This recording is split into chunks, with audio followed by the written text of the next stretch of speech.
Assalamualaikum warahmatullahi wabarakatuh. Alhamdulillahirabbil alamin. Alhamdulillahilladzi anzala sakinata fi qulubil mu'minin liyazdadu imanan ma'a imanihim. Asyhadu an la ilaha illallah wa asyhadu anna Muhammadan abduhu wa rasuluh. Allahumma shalli wa sallim wa sallim 'azim sayyidina wa habibina syafi'ina wa maulana Muhammadin wa ala alihi wa sahbihi wa man tabi'ahum bi ihsan ila yaumil qiyamah. Rabbi shrah li sadri wa yassir li amri wa hlul 'uqdatam min lisani yafqahu qawli. Subhanaka la ilma lana illa ma 'allamtana innaka antal 'alimul hakim. Rabbi a'udzu bika min hamazati syayatin wa a'udzu bika rabbi yahdurun. Alhamdulillahirabbil alamin. Segala puja dan puji hanya bagi Allah Subhanahu wa taala. Salawat salam marilah tercurah kepada sahabat kita baginda Nabi Muhammad sallallahu alaihi wasallam, kepada para keluarganya, para sahabatnya, kepada para pengikutnya, dan mudah-mudahan dengan istiqomah kita hadir di majelis ilmu, dengan istiqomah kita untuk memakmurkan masjid Allah, maka Allah Subhanahu wa taala akan masukkan kita ke dalam golongan umat Muhammad sallallahu alaihi wasallam yang telah akan mendapatkan syafaatul jannah yaumil akhir nanti. Amin ya rabbal alamin. Jemaah Bapak Ibu rahimakumullah, alhamdulillah di beberapa pertemuan yang lalu kita sudah selesaikan kitab yang membahas tentang fikih singkat mengenai tata cara salat. Insyaallah masih berkaitan dengan salat. Kami akan membahas salah satu kitab yang disusun oleh guru kami, Ustaz Ahmad Faridha, mengenai sholat. Ternyata ada banyak sekali keutamaan maupun pembahasan tentang sholat. Kurang lebih ada 54 pembahasan, dan mudah-mudahan insyaallah kita bisa khatamkan kitab ini, buku ini. Mudah-mudahan kita bisa amalkan bersama, dan mudah-mudahan kita dapat mengambil ilmunya sehingga apa yang kita lakukan ibadah yang paling utama dalam diri seorang muslim, yaitu sholat, bisa kita sempurnakan dengan menyempurnakan sholat, dengan menyempurnakan sholat kita dalam berjamaah. Mudah-mudahan kita bisa mengambil ilmu. Ini juga sebagai pengingat kepada diri saya sendiri, karena ini sudah lama sekali kitab ini dibahas, dan mudah-mudahan bisa menjadi pengingat dan juga bisa saya amalkan dalam keseharian. Baik, untuk itu, untuk keberkahan dalam kajian ini, mari kita akan bacakan surat Al-Fatihah kepada guru kami di suatu kitab ini, yaitu Ustaz Ahmad Faridha, kepada guru-guru beliau, kepada guru-gurunya, dan kepada para ulama. Mudah-mudahan Allah Subhanahu wa taala akan ridho dan juga keberkahan dalam kehidupan pengarang kitab ini. Untuk itu, mari kita buka surat Al-Fatihah.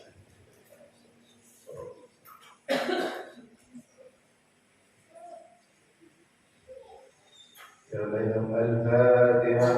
A'udzu billahi minasy syaithanir rajim. Bismillahirrahmanirrahim. Alhamdulillahi rabbil alamin. Ar-Rahmanir Rahim. Maliki yaumiddin. Iyyaka na'budu wa iyyaka nasta'in. Ihdinas siratal mustaqim. Siratal ladzina an'amta 'alaihim ghairil maghdubi 'alaihim waladdallin. Amin. Baik, selanjutnya ada banyak sekali pembahasan tentang sholat, baik itu fadilah, keutamanya, pahalanya, pahala berada di saf sebelah kanan, sebelah kiri, bagaimana cara menyusun saf salat, kemudian bagaimana dulu Rasulullah SAW itu sangat ketat sekali dengan saf salat, sampai-sampai beliau itu ketika menyusun salat, beliau berkeliling dulu ke jamaahnya sampai menepuk dada, menepuk tangannya dengan para sahabat untuk bisa merapatkan sholatnya. Ini yang salah satu sunnah yang banyak sekali dilupakan oleh oleh kita semua. Sampai-sampai Rasulullah SAW sampai benar-benar merapatkan, karena rapat dan lurusnya itulah salah satu kesempurnaan dan adanya jarak, adanya tempat yang kosong itu adalah disebutkan bahwa itu adalah tempat setan yang diibaratkan seperti kambing hitam, yaitu kambing yang sesuatu yang sangat mengganggu. Jadi ini sebenarnya sangat sunnah yang sangat utama ketika kita melaksanakan sholat berjamaah. Bagaimana juga nanti dibahas bagaimana urutan shaf itu, shaf laki-laki bagaimana, shaf anak-anak bagaimana, shaf perempuan bagaimana, cara menyusun shaf terutama untuk perempuan bagaimana, imamnya bagaimana. Saya masih mungkin kebanyakan dari kita masih beranggapan bahwa shaf jamaah perempuan itu sama dengan laki-laki imam ya. Ketika imam adalah perempuan dan jamaah yang perempuan adalah si imam sejajar dengan jamaah lainnya. Mungkin masih ada yang beranggapan bahwa ketika jamaahnya perempuan itu imamnya masih maju ke depan seperti laki-laki. Ternyata tidak, di sini insyaallah nanti dibahas. Kemudian bagaimana cara meratakan shaf, bagaimana keutamaan dalam merapatkan shaf, dalam mengisi shaf salat. Ketika shaf salat itu ada yang kosong, insyaallah bahasannya lumayan panjang, lumayan banyak, ada sekitar 55 bahasan, termasuk juga shaf bagaimana shaf salat jenazah, bagaimana ketika kita nanti masuk ke masjid dan kita mendapati jamaah itu sudah selesai, bagaimana kita seharusnya yang lebih disunahkan untuk kita dalam sholat kita setelah kita menemui tidak ada lagi di masjid itu yang sholat berjamaah. Bagaimana caranya, bagaimana tuntunannya, insyaallah akan kita bahas bersama. Baik, sebagai mukadimah adalah firman Allah Subhanahu wa taala dalam surat As-Saff ayat 4.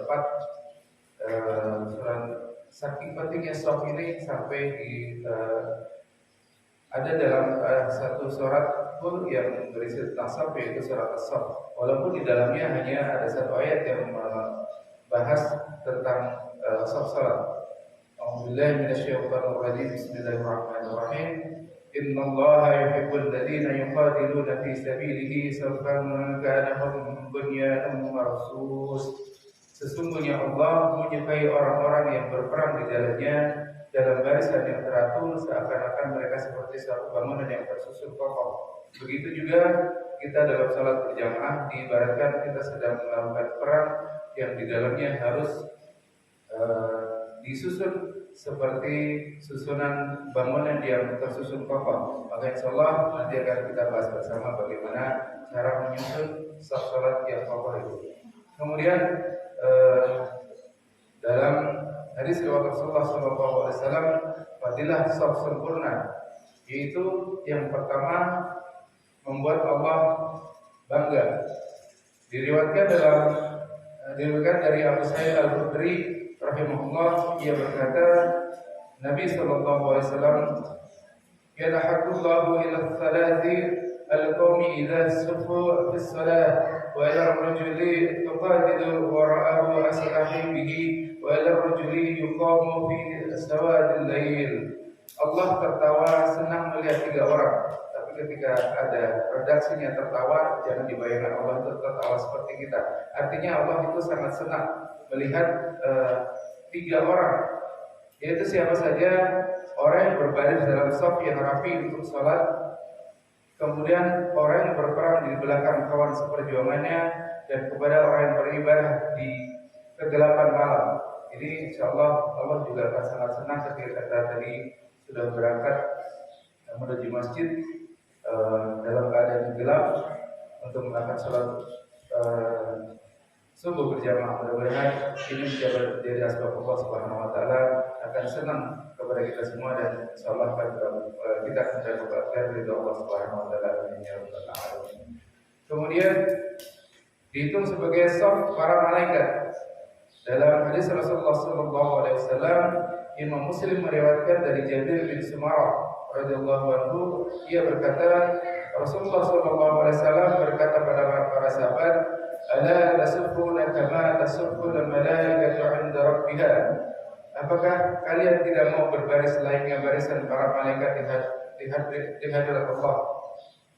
Para sahabat pun bertanya, bagaimanakah berbarisnya para malaikat itu? Maka Nabi Shallallahu Alaihi Wasallam berkata, yutimmu as-sufufa aula wa tasarrufu nafis sofa. Mereka menyempurnakan saf-saf di bagian hadapan dan saling merapatkan barisan. Hadis riwayat Muslim. Ini yang dianggap sebagai saf di para malaikat, yaitu saf-saf yang saling merapatkan barisannya. Kemudian bahasan selanjutnya adalah setan pada saf yang merenggang. Jadi maka keutamaan kita dalam merapatkan saf adalah karena di situ ada setan yang akan mengganggu kita ketika saf kita ada di sebelah kita renggang. Karena otomatis kalau agak lebih renggang, jadi kita tidak khusyuk dalam sholat berjamaah. Kita terkadang melihat ke kanan dan kiri kita, ini orang jauh banget dari saya. Mungkin ada perasaan juga, apakah dia tidak mau dekat-dekat dengan saya atau seperti apa. Itulah adalah salah satu gangguan dari setan ketika saf itu renggang. Dalam hadis Rasulullah SAW bersabda, "Wala tadarru furujatin lisyayatin." Jangan tinggalkan celah-celah kosong dari saf untuk diisi oleh setan. Nabi SAW juga bersabda, tutupi celah yang renggang di antara saf. Setan akan masuk di antara kalian berbentuk seperti anak kambing yang berwarna hitam. Kemudian dalam hadis lainnya juga beliau SAW menyebutkan dalam riwayat Ibnu Mas'ud, sawu sufakum fa inna syaitanu yatakhallafu ma kalahadri atau ka'alli dilahadfi. Luruskan saf kalian karena setan akan mencari di celah-celahnya seperti anak kambing. Ini salah satu yang dikhawatirkan ketika saf itu renggang. Kemudian dalam ini masih banyak sekali hadisnya, tapi insya Allah tidak perlu kita sebutkan semuanya. Insya Allah nanti ketika tidak selesai ini kita sambung di pertemuan berikutnya. Jadi riwayat Imam An-Nasai dari Anas radhiyallahu anhu, beliau berkata, rapatkan barisan saf kalian, dekatkan satu saf dengan saf di belakangnya, jangan terpisah jauh. Rapatkan leher-leher kalian. Maksudnya apa? Rapatkan leher-leher adalah rapatkan bahu kalian. Demi jiwaku yang berada dalam kuasanya, sesungguhnya aku dapat melihat setan-setan memasuki celah-celah kosong di antara saf, seakan anak kambing berbulu hitam. Ini kembali diibaratkan adalah anak kambing berbulu hitam. Kemudian Rasulullah SAW juga memperingatkan, iyyakum wal furuja, jauhilah oleh kalian kerenggangan dalam salat. Kemudian dalam hadis lain beliau juga bersabda, tutupilah celah-celah yang kosong karena sesungguhnya setan masuk di antara kalian seperti anak kambing. Ini banyak sekali diibaratkan ini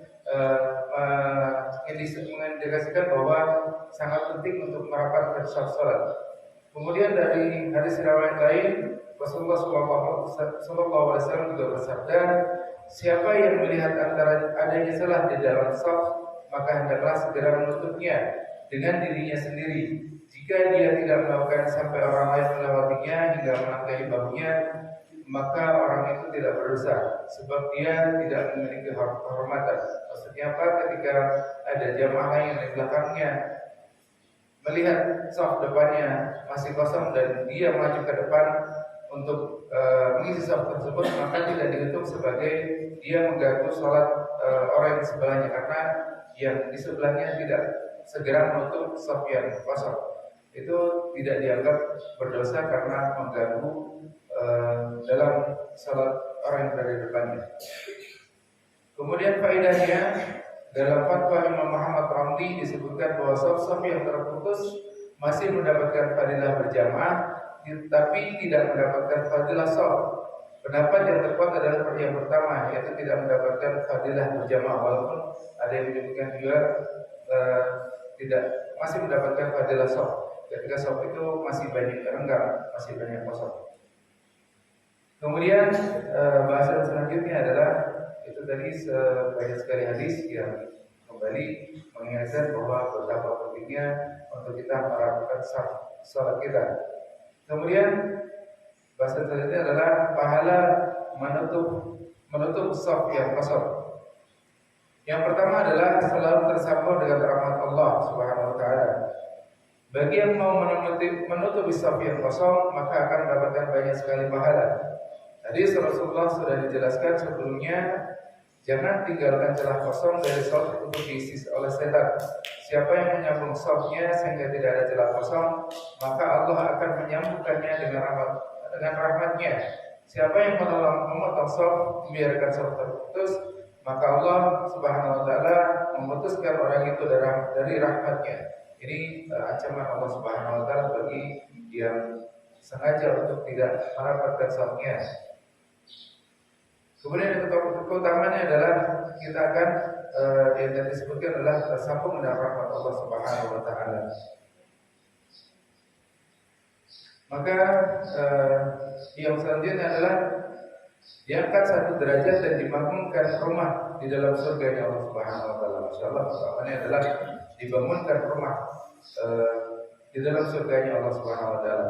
Dalam hadis riwayat Rasulullah sallallahu alaihi wasallam, pahala yang lain yang dijadikan yaitu siapa yang menutupi celah kosong yang ada dalam shaf, maka Allah akan mengangkat derajatnya atau Allah akan membangunkan untuknya istana dalam surga.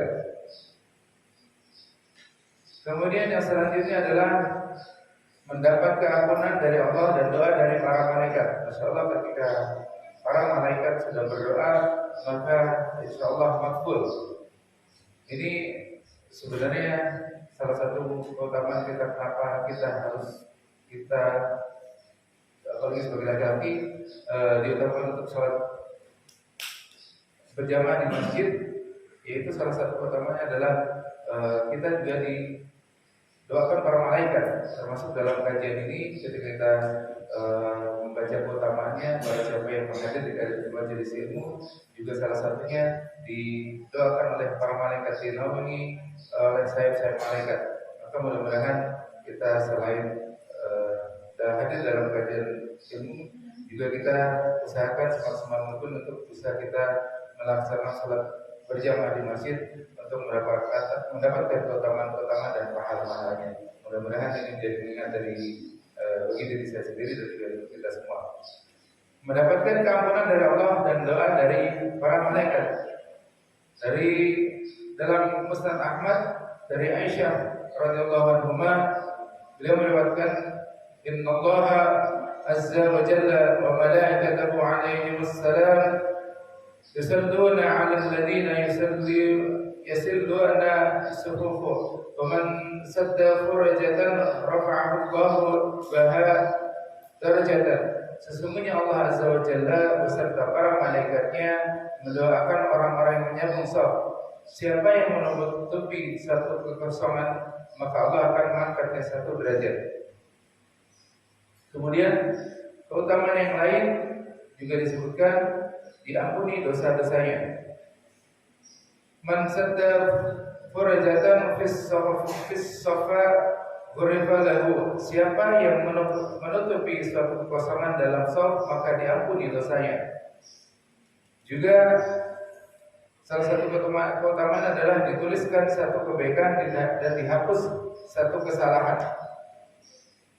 Siapa yang menutupi kekosongan dalam shaf, maka ditulis baginya satu kebaikan, diangkat baginya satu derajat, dan dihapus baginya satu kejahatan. Kemudian ditebarkan kebaikan untuknya. Dalam riwayat Abu Hurairah, sesungguhnya Allah dan para malaikat bersolat bagi orang yang menyambung shaf. Tidaklah seorang hamba menyambung shaf, malaikat Allah akan mengangkat untuknya satu derajat, serta malaikat akan menebarkan kebaikan untuknya. Hadis ini dhaif, tapi ketika kita insyaallah kita untuk menjadi girah, menjadi penyemangat bagi kita, maka insyaallah ini bisa kita amalkan bersama. Kemudian itu sebagai langkah kaki yang paling mulia. Dari riwayat Ibnu Umar yang diriwayatkan oleh dalam Mujam Al-Kabir, Nabi SAW bersabda, orang yang terbaik di antara kalian adalah orang yang paling mudah membuka shaf bagi orang lain. Tidaklah seorang hamba melangkah kakinya satu langkah yang pahalanya lebih besar daripada langkah yang dia gunakan untuk menutup kekosongan yang ada dalam shaf. Ini mengindikasikan bahwa langkah yang paling utama adalah langkah untuk menutup kekosongan shaf salat.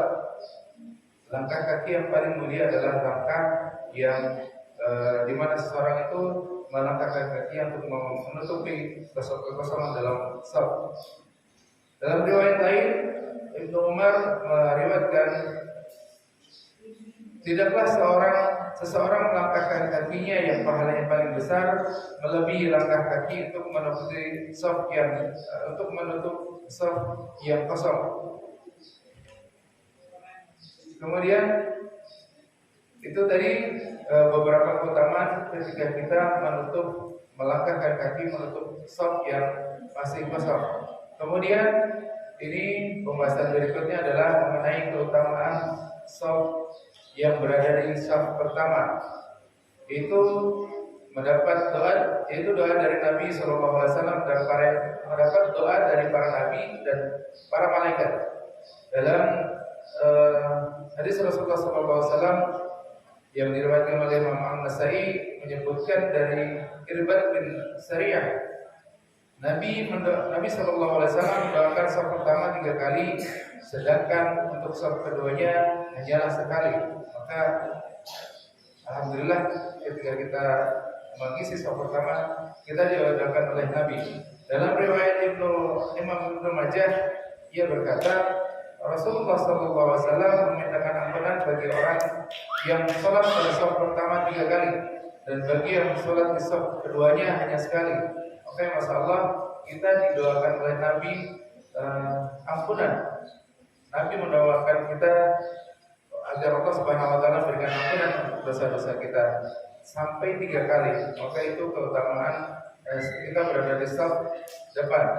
Tetapi ini juga mungkin kita bisa amalkan, tetapi kita juga bisa melihat ketika mungkin berada di masjid-masjid yang besar dan masjid-masjid itu berada banyak orang-orang saleh, orang-orang mulia di sana, orang-orang yang jauh lebih alim dari kita, maka tetap kita berniat untuk di shaf awal, shaf pertama, tapi akan lebih baik juga untuk kita memilih di shaf belakangnya, dan juga nanti juga disebut ada keutamaan untuk kita tetap memilih shaf yang belakangnya untuk membiarkan orang-orang mulia, orang-orang yang soleh untuk berada di depan. Walaupun kita masih kita datang duluan, namun ketika mungkin masjid besar, masjid Istiqlal dan sebagainya, bagaimana cara kita mengambil shafnya? Apakah kita tetap di shaf terdepan atau bagaimana? Ketika kita bisa, maka boleh juga kita depan. Tapi ketika kita membiarkan orang soleh untuk berada di shaf depan, maka insya Allah kita juga akan masih mendapatkan keutamaan untuk berada di shaf yang terdepan, karena kita mengutamakan kepada orang-orang yang soleh untuk lebih berhak berada di shaf depannya.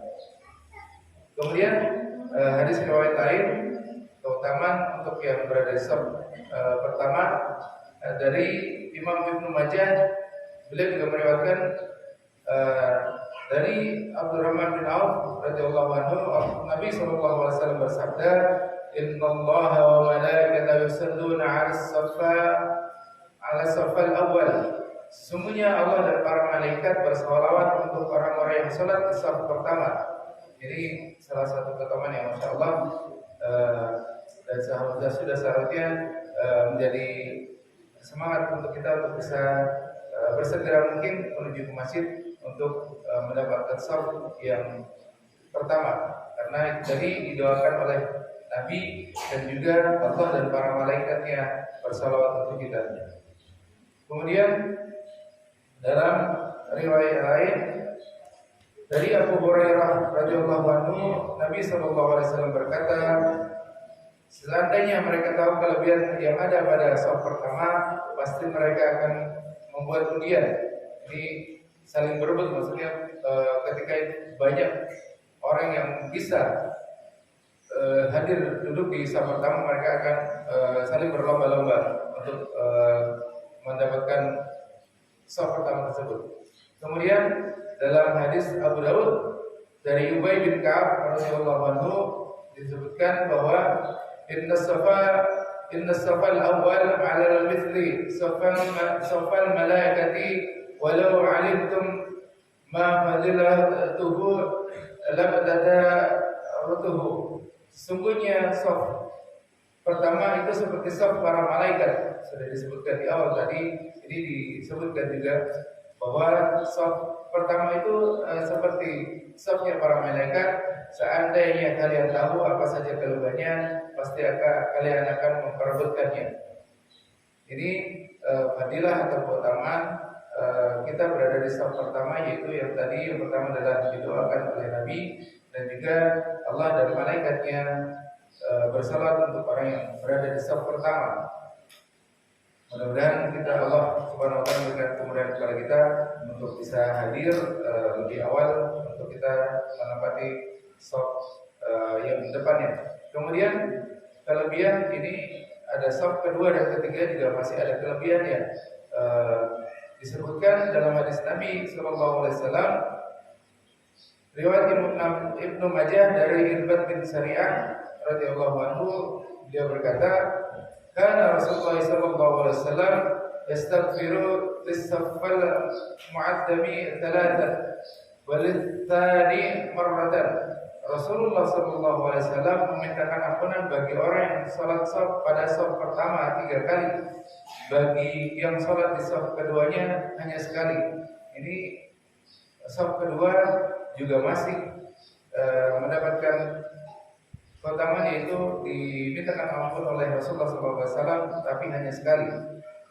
Dari dalam riwayat yang lain, dalam Musnad Abu Umamah, dari Abu Umamah radhiyallahu anhu, beliau berkata, Rasulullah SAW berkata, sesungguhnya Allah dan para malaikat bersolat untuk orang-orang yang ada di saf pertama.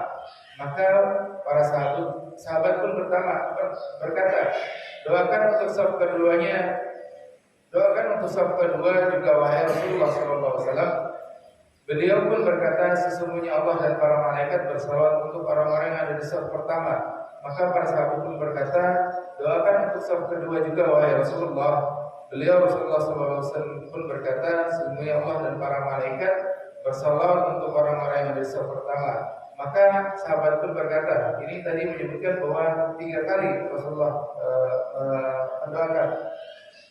Maka sahabat pun berkata, doakan untuk saf kedua juga wahai Rasulullah. Beliau pun berkata juga untuk saf yang kedua.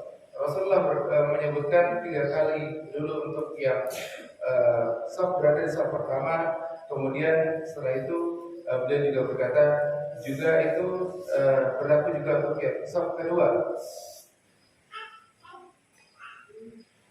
Saf kedua bahkan saf paling belakang akan sama afdalnya apabila keberadaan seseorang di saf depan akan mengganggu orang lain.